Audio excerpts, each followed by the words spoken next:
যখনই মানুষ নামাজে দাঁড়ায় আল্লাহ পাক তার দিকে দৃষ্টি নিবদ্ধ করে, এবং যখন মানুষ এদিক ওদিক তাকানো শুরু করে নামাজে, আল্লাহ পাক মুখ ঘুরিয়ে নেন। হ্যাঁ, নামাজে ওই যে আমরা যে ডিজিটাল নামাজ পড়ি না এখন, ডিজিটাল মানে 4 রাকাত নামাজ 4 মিনিটে শেষ। এক রুকু করলে সেজদা পাওয়া যায় না, সেজদার তাসবিহ পড়লে আবার এদিকে দেখা যায় যে দ্বিতীয় সেজদা চলে গেছে অলরেডি ওঠার আগে। অনেক ক্ষেত্রে ইমাম সাহেবরাও খুব দ্রুত নামাজ পড়া, অনেক দ্রুত পড়া। এত দ্রুত নামাজ পড়াবেন কেন? নামাজ জামাতে পড়লে সংক্ষিপ্ত করতে বলা হয়েছে, কিন্তু এত দ্রুত তো পড়তে বলা হয় না।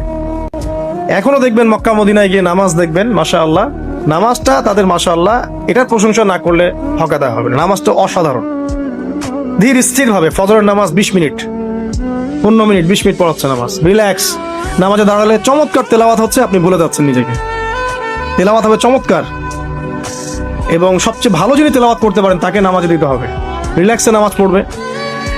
ক্ষেত্র বিশেষে আপনি শর্ট করতে পারেন, কিন্তু সব সময় কেন আমরা 4 রাকাত নামাজ 3 মিনিটে শেষ করে দিব? আবার নামাজের পর দোয়াটা হবে লম্বা, অথচ নামাজটাই ছিল দোয়া, নামাজটাই কিন্তু দোয়া।